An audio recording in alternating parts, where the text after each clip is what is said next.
ameeriklasest abikaasa Brian Hooker ütleb, et ta jäi ellu sellest, mida tema advokaat nimetab õõvastavaks katsumuseks.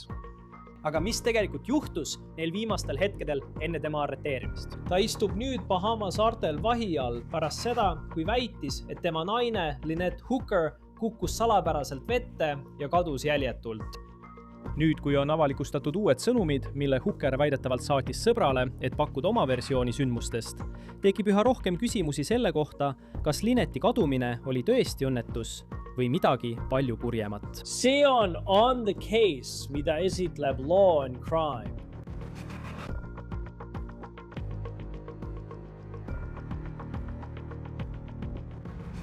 Olgu uus päev ja palju uuendusi selles juhtumis, mida oleme nüüd juba peaaegu nädala Bahama saartelt jälginud. Brian Hookeri kasutütar on avalikkuse ette tulnud ja väidab, et tema ema ja kasuisa abielu polnud sugugi nii täiuslik, nagu paar sotsiaalmeedias näidata üritas.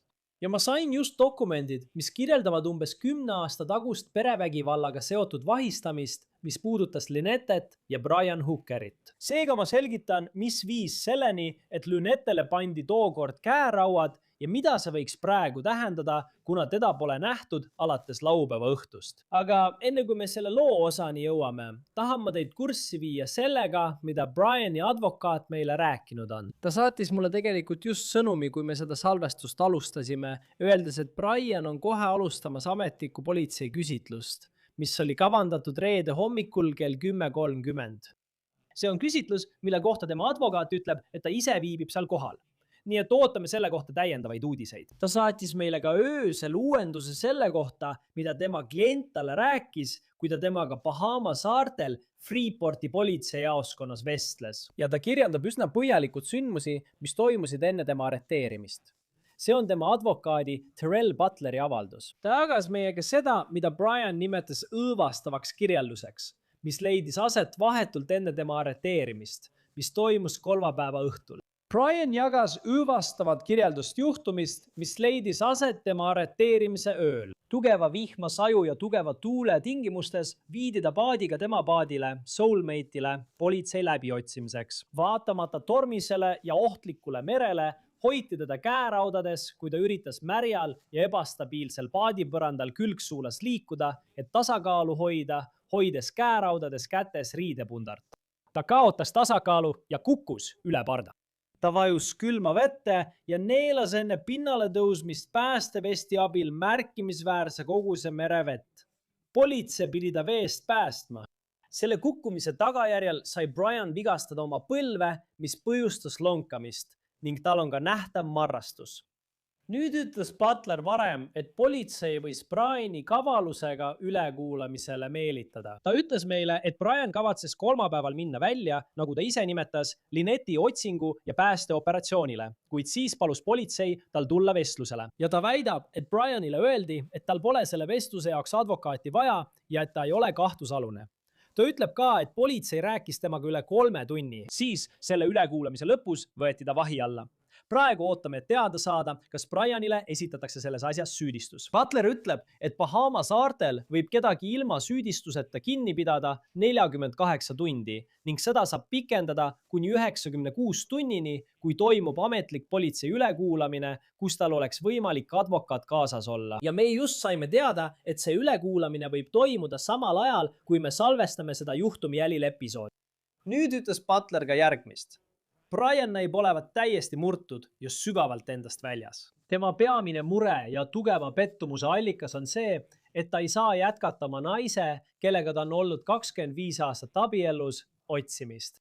Tema naise kadumise trauma koos praeguse kahtlusalusena kinnipidamisega on jätnud ta äärmiselt haprasse seisundisse.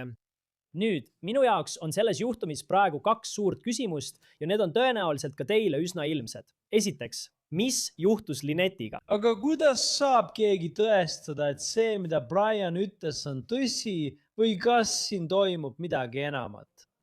Need on privaatsõnumid, mille Brian saatis sõbrale Facebookis pärast Lynette kadumist. See sõber jagas neid meiega. Nii et ta võttis Brianiga ühendust esmaspäeval pärast seda, kui nägi prostituute uudistes. Ja Brian vastas, tsiteerin, jah, vend, kahjuks küll. Sagasi del Purjekale kukkus ta kumipaadist välja, kui meri oli laineline. tuul kandis mind temast eemale ja tema ujus purjeka poole ning me kaotasime teineteist üsna kiiresti silmist, sest päike hakkas just loojuma. Ma triivisin ja proovisin järgmised 7 tundi ühe aeruga aerutada, kuni jõudsin järgmise saare taha randa ja sain abi. Lõpetuseks otsime ikka veel. Praegu toimub palju, aga ma tänan sind, et sa meie käekäigu vastu huvi tunned. Uudistes olemine on suur koorem ja mulle helistas paar minutit tagasi esimest korda elus üks uudisteorganisatsioon. Ta jätkab, tsiteerin, meie pere on praegu põrgus. Otsingu ja päästemeeskond helistas just ja ütles, et nad otsisid täna mitmeid piirkondi läbi, aga tulemusteta. Nad lähevad homme uuesti välja, aga kolmapäeval on tormi oodata. Siis teisipäeva hommikul vastas Brian oma sõbra sõnumile, tsiteerin, aitäh, et võtsid ühendust ja meid toetad. Ma sain eile paadi tagasi Marsh Harborisse, pärast seda, kui tuletõrje tõi mind tagasi mu kummipaadi juurde. Ma olen Boyle kohas nimega Conch Inn ja ööbin paadil. Mu õde õemees lendavad täna hiljem hommikul siia, et paar päeva jääda ja ma ilmselt jään nende juurde 9 või 8 ööks, kuni ilm möödub. Aga siis plaanin ma tagasi platsile minna ja otsinguid jätkata. Tulevikus vajan ma tõenäoliselt kindlasti abi, aga ma lihtsalt ei tea veel, mis see on. Ma üritan lootust säilitada. Otsingu ja päästemeeskond on ka täna väljas, enne kui homme tulevad tugevad tuuled. Nüüd tundub, et lugu, mida Brian oma sõbrale nendes sõnumites räägib, langeb kokku sellega, mida Brian väidetavalt Bahamal võimudele rääkis. Et laupäeva õhtul oli tema ja Lynette. Nad olid oma kummipaadis ja lahkusid Abacol asuvast restoranist, suundudes tagasi oma paadile selle 8 jala pikkuse kummipaadiga. Sellel on kõva põhi, taga päramootor, mitte eriti palju ruumi 2 inimesele. Tavaliselt istutakse serval. Ja siis piltidel, kus Brian ja Lynette on kummipaadis, istuvadki nad umbes seal. Ja väikese paadiga merele minekuks polnud ideaalsed tingimused. Tuule kiirus oli 18-20 sõlme, mis on umbes 22-25 miili tunnis. Nüüd ütleb Brian, et Lynette oli see, kes mootorit juhtis ja võtmed olid tema käes. Ja nii, kui ta väidetavalt üle parda kukkus, läksid võtmed koos temaga. Ja Brian pidi nüüd välja mõtlema, kuidas maale ja ohutusse kohta tagasi saada. Ta ütles, et hoovused ja tuuled, nagu sa nendest sõnumitest lugesid, lükkasid Lynette'i ja teda üksteisest eemale, muutes sel hetkel tema päästmise keeruliseks. Mulle tundus see huvitav. Ta ütles siiski, et Lynette ujus tagasi paadi suunas. See oli esimene kord, kui me seda kuulsime. Brian ütles siis, et ta pidi tunde aerutama, et jõuda Marsh Harborisse Bahamale, kus ta tuli kaldal ühes jahisadamas ja sai siis kellegagi ühendust võtta, et abi saada. Nüüd avaldas Associated Press selle kaardi siin ja te näete Hopetowni. Sealt nad alustasid selle kummipaadiga. Nad üritasid jõuda Elbow Key'le ja mingil hetkel väidetavalt kukkus Lynette paadist välja. Kas ta rääkis midagi sellest hetkest, näiteks mida ta tegi, et proovida su ema leida? Ütles, et Lynette riivis eemale, nii et ta viskas talle päästevahendi ja hakkas siis ujuma või aerutama kaldale. Ma ei tea, miks ta ankrut ei heitnud ja teda otsima ei jäänud. See oleks olnud esimene asi, mida mina oleksin teinud. Läinud tema poole, mitte temast eemale. See on osa meie intervjuust, mille me tegime Hookeri kasutütre Carly Aylesworthiga. Ta on 28-aastane, ta elab Michiganis ja on sellest väga avalikult rääkinud. Ta ütleb, et tal on kahtlusi, et tema ema kadumine ei olnud õnnetus, nagu Brian on täitnud. Nüüd on Briani advokaat öelnud, et ta eitab igasugust süüd selles asjas ning ta eitab ka süüdistusi, mida Carly on intervjuudes tema ja tema abielu kohta esitanud. Kuidas ta sulle ütles, et see juhtus? Ta helistas mulle, see oli pühapäeva õhtul umbes kell 8:30 ja ta ütles mulle, kuule, su ema on kadunud. See juhtus eile hilisõhtul. Aga me tuleme varsti sinna, nii et ma loodan sind näha ja ma olin lihtsalt nagu okei. Ma ei öelnud eriti midagi, sest ma olin nagu, mis? Ja siis ta oli nagu, jah, vabandust, ma hakkan selleks ajaks seda otsima. Lõpetas kiiresti kõne. Nii et ma ei tea, see oli natuke kahtlane. Nii et see oli nagu ta tuleks tagasi USA-sse ja lihtsalt nagu, hei, see lihtsalt juhtus. Aga mis iganes, hängime koos, kui ma sinu juurde tulen. Ma olin nagu, mis? Nagu, ma ei tea, see lihtsalt, see ei tundunud mulle õige, tal võttis nii kaua aega, et mulle üldse öelda, et ta on läinud. Nii et, ja ma ei tea, miks ta ei läinud oma paati ega kutsunud raadios teisi purjekaid. hei, kas te olete mu naist näinud? Ta on kadunud, sest ma tean, et paadiga inimesed läheksid ilmselt kohe appi otsima. Carly on öelnud, et ta kahtlustab Briani lugu sellest, mis tema emaga juhtus ja ta näitis ka, et Hookerid polnud nii täiuslik paar, nagu nende sotsiaalmeedia ehk näitas.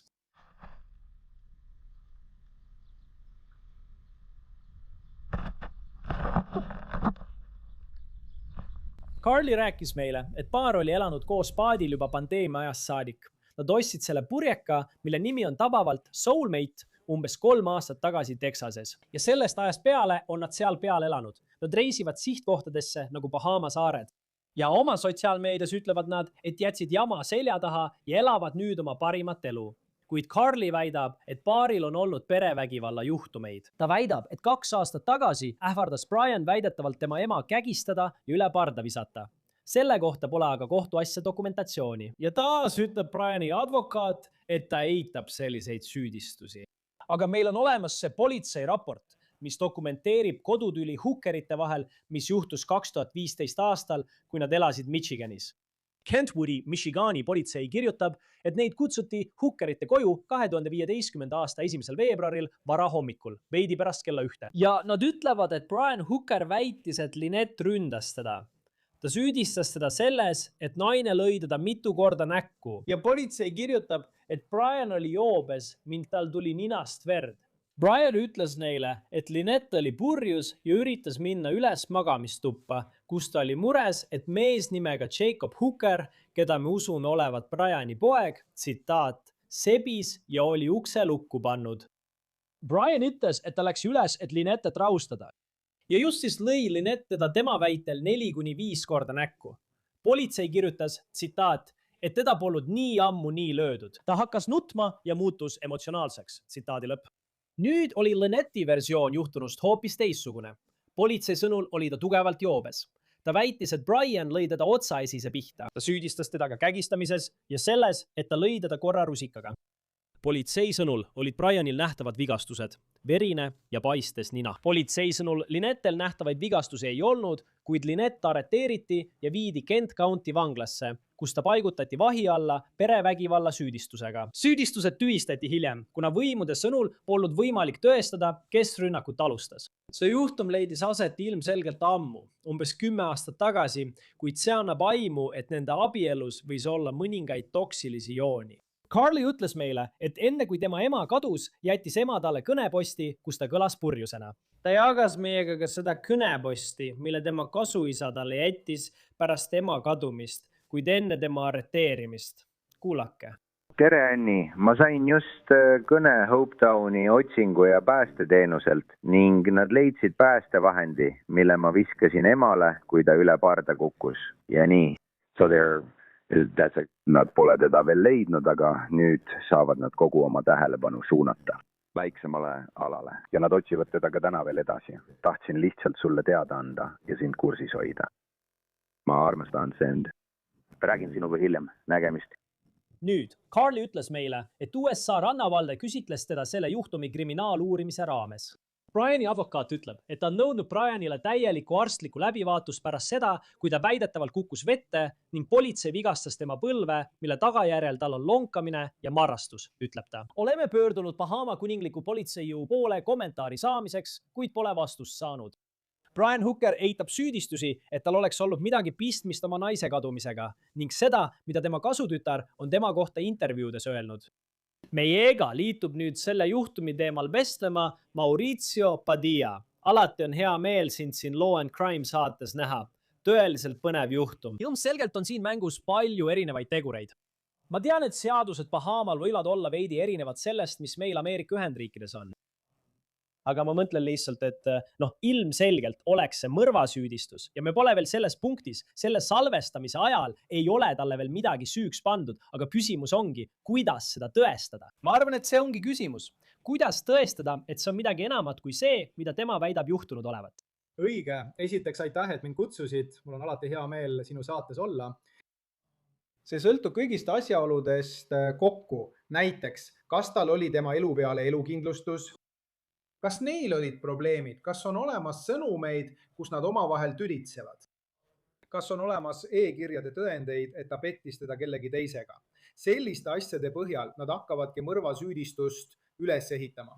Kui tegemist on olukorraga, kus midagi sellist pole ja ta, oletame näiteks, ma ei tea, mis siin juhtus, räägin lihtsalt hüpoteetiliselt, otsustas ta lihtsalt tappa ja lükkas ta paadilt vette, siis on seda äärmiselt raske tõestada. Kui ta ei anna ütlusi, siis tal on juba advokaat olemas. Ma eeldan, et bahamalased paluksid tal läbida valedetektori testi. Ma soovitan oma klientidel seda mitte teha, sest minu kogemuse põhjal võib see ainult kahju teha. Aga tänu jumalale ma ei ole kunagi olnud olukorras, kus peaksin oma isiklikus elus sellist tragöödiat läbi elama.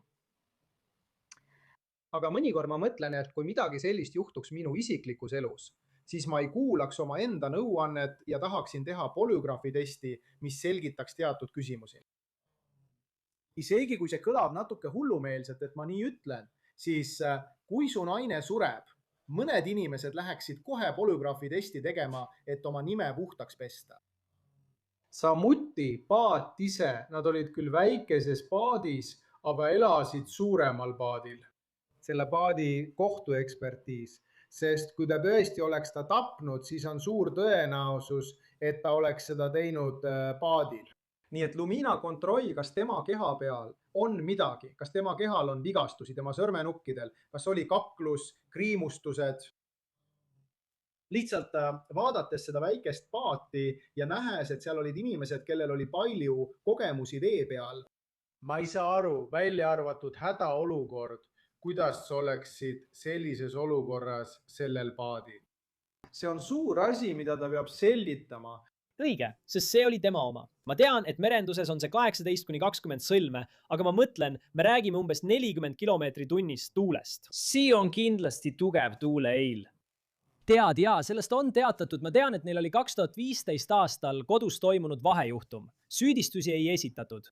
Kasutõtar on väga avalikult öelnud, et see abielu ei olnud selline, nagu see sotsiaalmeedias paistis. Just kui oleks kõik ideaalne. Aga ikkagi see jõuab selleni, et nad on sellel kummipaadil. Kuidas ta vette sattus? Kui palju minelik tegelikult loeb? Nad võivad olla maailma kõige toksilisemad inimesed. Ja inimesed elavad toksilistes abieludes, aga see ei lõpe mõrvaga. Kui palju see tegelikult mõjutab sellist kriminaaluurimist? Et neil oli parimad ajad, aga pereliikmete sõnul ka väga halvad ajad. Õige, kuule, see on kindlasti osa uurimisest. Kui räägime kohtuprotsessist, siis see on juba midagi muud. Aga uurimise puhul võib uurida kõike ja nad uurivad kindlasti nende ajalugu.